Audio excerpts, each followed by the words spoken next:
लोकसभा चुनाव से ठीक पहले केंद्र की नरेंद्र मोदी सरकार ने नागरिकता संशोधन कानून लागू कर दिया। 4 साल पहले ही दिसंबर 2019 में संसद से इसे पास किया गया था, लेकिन लागू अब किया गया है।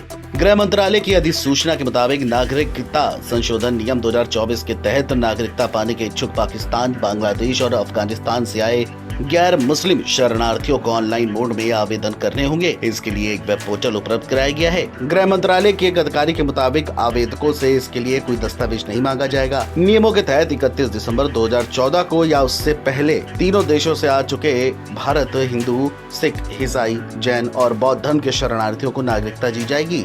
अब सवाल ये उठ रहा है कि नागरिकता मिलने के साथ ही इन शरणार्थियों को कौन कौन से वैधानिक अधिकार और लाभ भी मिल जाएंगे। तो बता दें कि भारतीय नागरिकता कानून 1955 में अब तक कुल 6 बार संशोधन किया जा चुका है। आखिरी बार दिसंबर 2019 में किया गया था, जिसके तहत 3 देशों से आए गैर मुस्लिम शरणार्थियों को नागरिकता देने का प्रावधान किया गया। सीएए के नियमों के मुताबिक ऐसे लोगों को नागरिकता मिलने के बाद उसी दिन से भारत का नागरिक माना जाएगा जिस दिन उन लोगों ने भारत में एंट्री की थी। नियमों के मुताबिक ऐसे भारतीय नागरिकों को वोट डालने से लेकर चुनाव लड़ने तक का लाभ मिलेगा। तो चलिए आपको बताते हैं कि सीएए से नागरिकता मिलने से क्या क्या और भी ज्यादा फायदे मिल सकते हैं। वोट डालने का अधिकार। नागरिकता संशोधन कानून के तहत गैर मुस्लिम शरणार्थियों को भारत की नागरिकता मिलने के बाद उन्हें चुनावों में वोट डालने का अधिकार मिल जाएगा। संविधान की बात करें तो भारत में सिर्फ वही वोट डाल सकते हैं जो यहाँ के यानी भारत के वासी हैं। चुनाव लड़ने का अधिकार। तीनों मुल्कों से आए गैर मुस्लिमों को सीएए कानून से नागरिकता मिलने के बाद वोट डालने के अलावा उन्हें चुनाव लड़ने का भी अधिकार मिल जाएगा। इस तरह कोई भी ऐसा गैर मुस्लिम शरणार्थी जो पाकिस्तान, अफगानिस्तान और बांग्लादेश से आया है वह सांसद, विधायक या पार्षद भी बन सकता है। सरकारी योजनाओं का लाभ और संवैधानिक पद धारण।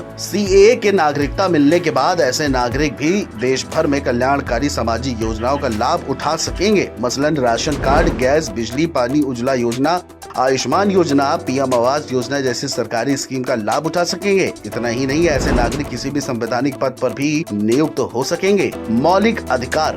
भारतीय संविधान के तहत भारत के नागरिकों को 7 मूल अधिकार प्रदान किए गए हैं। सीएए कानून के तहत नागरिकता पाने के बाद इन गैर मुस्लिमों को भी देश में समानता का अधिकार, स्वतंत्रता का अधिकार, शोषण के विरुद्ध, धर्म, संस्कृति और शिक्षा की स्वतंत्रता का अधिकार, संपत्ति का अधिकार और संवैधानिक उपचारों का अधिकार भी मिल जाएगा।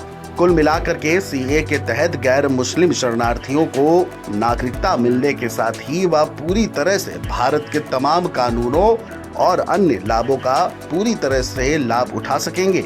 Video desk, NBT online.